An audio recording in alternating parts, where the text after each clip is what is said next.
اللہ تبارک و تعالیٰ نے ارشاد فرمایا قل انما انا بشر مثلکم، اے حبیب آپ فرما دیجئے کہ انا بشر مثلکم، کہ میں بشر ہوں.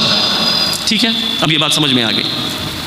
اس سے پہلے ایک اور آیت شریفہ بھی میں نے پڑھی، قد جاءکم من اللہ نور و کتاب مبین، اور اس میں تمام مفسرین نے فرما دیا ہے کہ یہاں نور سے مراد نور محمد صلی اللہ تعالی علیہ وآلہ وسلم کی ذات بابرکت ہے. لیکن قرآن کی یہ آیت بڑے زور و شور کے ساتھ آتی ہے.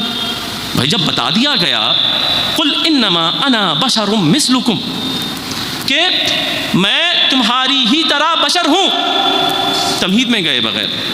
جو دنیا کا اصول ہے نا وہ یہ ہے کہ جو باتیں ظاہر ہوتی ہیں، یعنی ظاہری طور پہ دیکھتے ہی سمجھ میں آ جاتی ہیں، اس کے لیے کوئی دلیل کی حاجت نہیں ہوتی. بات توجہ طلب ہے، اس کے لیے کوئی دلیل کی حاجت نہیں ہوتی. ٹھیک ہے، مثال کے طور پہ سورج روشنی دیتا ہے، سب کو معلوم ہی ہے. آشا کو کیا ہو گیا؟ اب ہم بڑے اگر جذبات کے ساتھ آ کے کہنے لگے تمہیں پتا ہے سورج روشنی دیتا ہے، اللہ رحم فرمائے صاحب کے اوپر، سفر کا تھکن ہے صاحب کے اوپر. ستارے چمکتے ہیں تمہیں پتا ہے؟ ارے معلوم ہے. یہاں پہ علماء کی بولی میں اس کو کہتے ہیں جو باتیں بدیہی ہیں وہ دلیل کی محتاج نہیں ہوتی. ٹھیک ہے،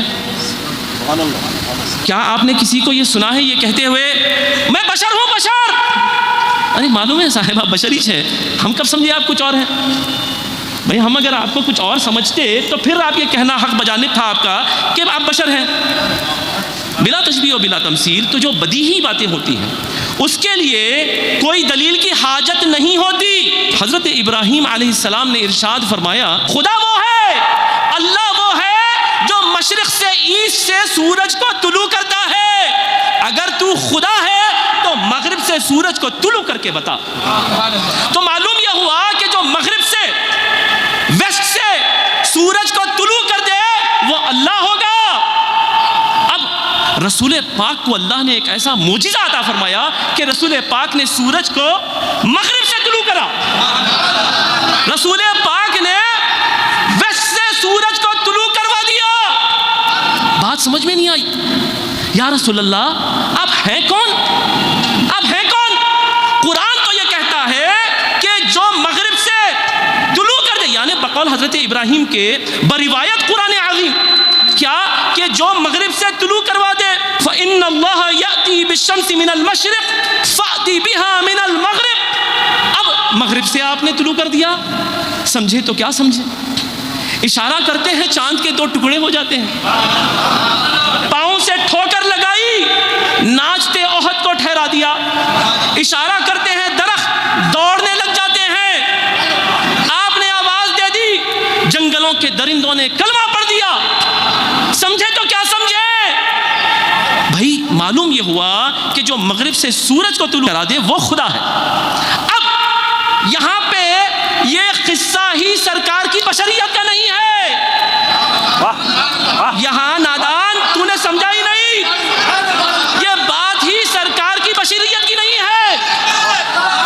یہاں تو یا رسول اللہ، یہاں خدا کی طرف شرک منسوب ہونے سے دوری کرنا ہے.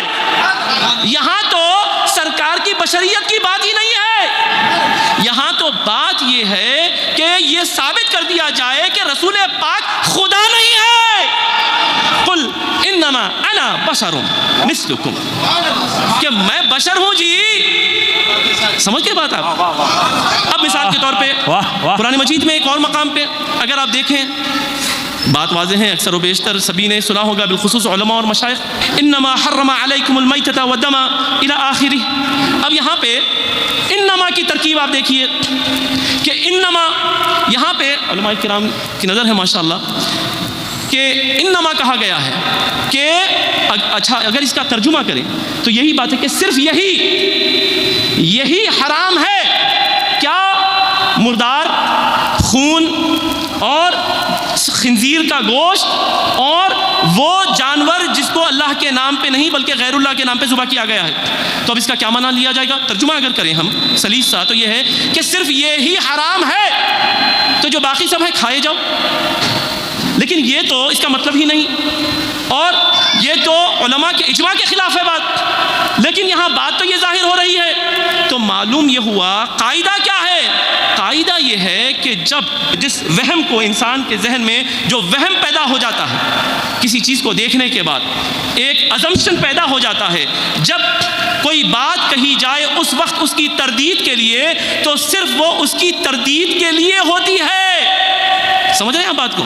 وہ صرف اس کی تردید کے لیے، یعنی یہاں پہ جو کہا گیا ہے تو اس سے ہرگز یہ انما حرم علیکم المیتۃ والدم الی آخرہ، یہ جو ہے اس سے مراد یہ نہیں ہے کہ صرف یہ حرام ہے باقی کا سب کھائے جاؤ، نہیں، اس سے بات یہ ہے کہ اس کو چونکہ تم حلال سمجھ رہے ہو یہ حرام ہے، لیکن اس میں دوسری چیزوں کا جس کو ممنوعات میں شامل کیا گیا ہے اس کے حرام ہونے کی نفی نہیں ہے، ان کے حرام ہونے کی نفی نہیں ہے، بلکہ یہاں پہ صرف یہ کہا جا رہا ہے کہ یہ حلال نہیں ہے، یہ حرام ہے۔ اب اس کے علاوہ بھی باقی بھی حرام ہو سکتے ہیں، ٹھیک ہے۔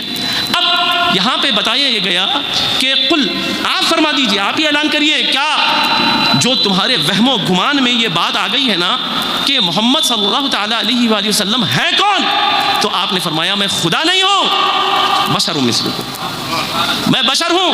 بات سمجھ میں آ گئی کہ یہ بشر کی بات ہی نہیں ہے، یہ تو جو خدا کی طرف الوہیت کی طرف باتیں منسوب ہو رہی تھی اس کی نفی کی خاطر کہا جا رہا ہے۔